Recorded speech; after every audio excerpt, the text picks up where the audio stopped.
Frank Costello, a mob boss who went on to become the prime minister of the underworld. Who was Frank Costello? The real Frank Costello from the series The Godfather of Harlem, played by Paul Sorvino. Frank Costello, original name Francesco Castiglia, born January 26, 1891, Cosenza, Italy. Costello was a major American syndicate gangster, a close associate of Lucky Luciano, noted for his influence with politicians. Arrived in New York City at the age of 4 with his immigrant Liberian parents. Costello grew up in East Harlem and became head of the 104 Street Gang, a group of young Italian hoodlums. In 1915 he went to prison for a year for carrying a concealed weapon. On release he allied himself with Lucky Luciano in the course of the 1920s, branched into bootlegging and gambling operation in New York, Florida, Louisiana and other states. Costello worked with mobsters to capitalize the illegal sale of alcohol during the Prohibition. His associates including Benjamin Bugsy Siegel, Vito Genovese, Tommy Lucchese, Meyer Lansky, Arnold Rothstein and Dutch Schultz, and most important of all, Lucky Luciano.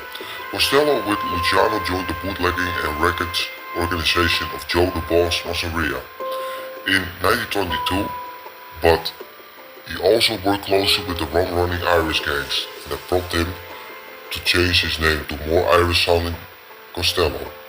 Dario and Costello were addicted for importing liquor to the New York City docks in 1926, but the jury deadlocked it in 1927 and the charges against Costello were dropped.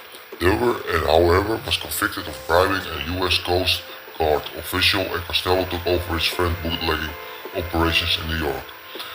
That move caused friction and eventually a war with other different lieutenants.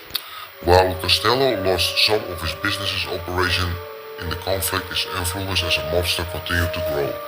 By 1928, Costello had formed a critical alliance with Luciano, Lansky, Siegel, and Chicago's Johnny Torrio. In 1929, dictatorial Masseria went to war with a fellow Sicilian challenger named Salvatore Morazzano for control of the New York City liquor, gambling and prostitution rackets.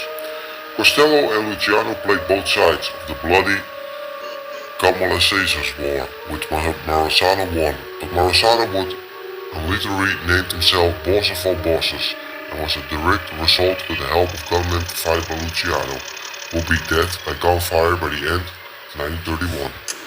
Luciano took over the top spot of New York's most powerful crime family and became the chairman of the board of the 5 families, known as the Commission.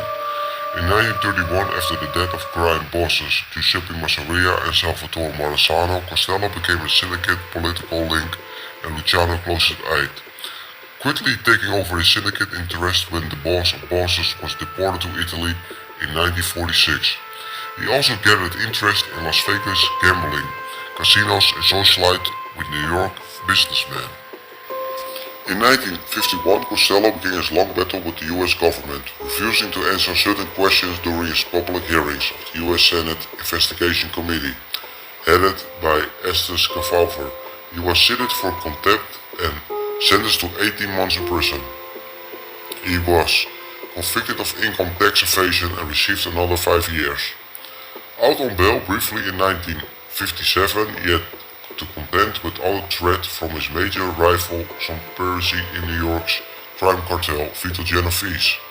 On the night, May 2, 1957, Costello was shot in his hotel lobby by Genovese gunman Vincent Gigante, but survived. That same year he was convicted again for contempt of a grand jury, and for the next several years served out his several sentences, obtaining release on June 20, 1961, but losing US citizenships that same year. His power in the syndicate was true even after Genovese's death in 1969, when Costello frequently tried to provide leadership for the foundering New York Records. His role was limited to advise arbitration of disputes, far removed from day-to-day operations. He died of a heart attack at the age of 82.